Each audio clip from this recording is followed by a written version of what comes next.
अभी तक कांग्रेस में सिर्फ गुटबाजी की गूंज ही सुनाई दे रही थी, लेकिन अब 5 राज्यों में चुनावी नतीजों की आंच गांधी परिवार पर भी आ पहुंची है। जी हां, पूर्व केंद्रीय मंत्री कपिल सिब्बल ने ये तक कह दिया कि अब कांग्रेस की कमान गांधी परिवार को छोड़ देनी चाहिए, जिसके बाद पार्टी में हड़कंप मचा है।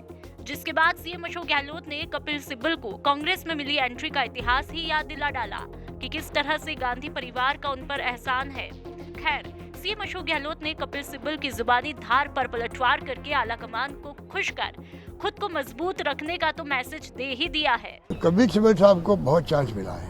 सोनिया गांधी जी के आशीर्वाद से, राहुल गांधी के सहयोग से उनको केंद्रीय मंत्रिमंडल जगह मिली है। वो पार्टी के स्पोक्स पर्सन भी रहे हैं और उनके मुंह से ऐसे अल्फाज निकलना बहुत ही दुर्भाग्यपूर्ण है।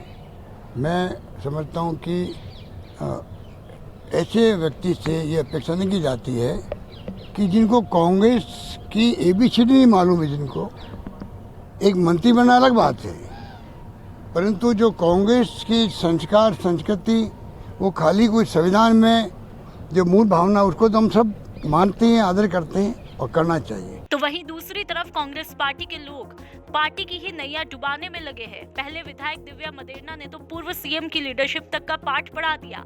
फिर विधायक बाबूलाल नागर ने भी सरकार की कार्यशैली पर ही सवाल उठा दिए। 2023 सामने है और ऐसे में जब अपने ही तेवर दिखाने लग जाए तो वर्तमान में ही कांग्रेस के भविष्य का अस्तित्व दिखाई देने लगता है। देखना यह है कि क्या इस बार सीएम अशोक गहलोत अपने हुए परायों के बीच क्या जादूगिरी दिखाते हैं। मैं हर बार इस बात को उठा रहा हूं सभापति महोदय कि रीको में SC/ST का जो आरक्षण है पहले 4% था, आपने 5 से 6% कर दिया। पहले 2000 वर्ग मीटर तक था, आपने बढ़ाकर 4000 वर्ग मीटर कर दिया। लेकिन सभापति महोदय 5 से 6% में सामान्य महिला को जोड़ दिया है।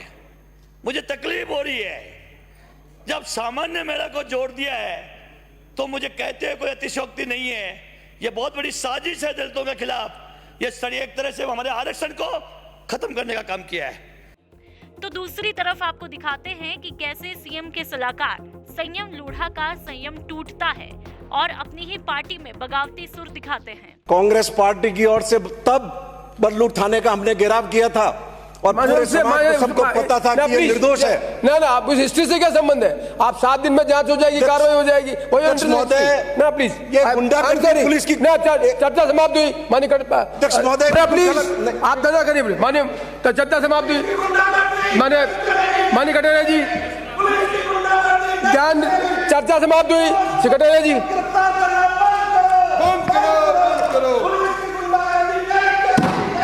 माननीय सदस्य, I will name you. You have no right to do it. माननीय सदस्य, I will throw you out. पहले प्लीज, ये घर का काम नहीं है। माननीय सदस्य, अपने मन से नीचे लगा, आपके मन से नीचे लगा। Marshal, throw him out. तो वहीं यूडीएच मंत्री शांति धारीवाल तो सबसे 2 कदम आगे निकलते हुए पार्टी की ही छवि खराब करने में लगे हैं। राजस्थान में तो रेप होंगे क्योंकि राजस्थान तो मर्दों का प्रदेश है। तीखे वार और तीखी बयानबाजी कहीं पार्टी को ही लेना डूबे, क्योंकि जनता सब देखती है। जनता को पार्टी के शोर से नहीं अपने हित के मुद्दों से मतलब है, क्योंकि सत्ता पर काबिज कराने वाली जनता सत्ता की तस्वीर बदलने की भी ताकत रखती है। और रेप के मामले में हम नंबर 1 पे हैं, इसमें कोई दो राय नहीं। अब ये रेप के मामले में क्यों है? कहीं ना कहीं गलती है तो साला तो वैसे भी ये राजस्थान तो मर्दों का प्रदेश रहा है यार। वैसे भी ये राजस्थान तो मर्दों का प्रदेश रहा है यार।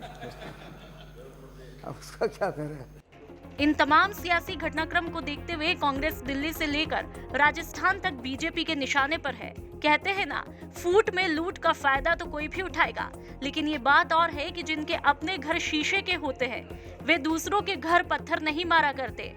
एक तरफ जहां कांग्रेस सदियों पुरानी परिपाटी को तोड़ते हुए 2023 में पार्टी रिपीट करने का दावा करती है, तो दूसरी तरफ खेमेबाजी की खाई भी जगजाहिर है। लेकिन कैसे सीएम अशोक गहलोत लगातार आलाकमान को खुश कर पायलट की राह में कांटे बिछाने की कोशिश में जुटे हैं। अब देखना यह है कि सियासत की बिसात में किसकी शय और किसकी मात होती है।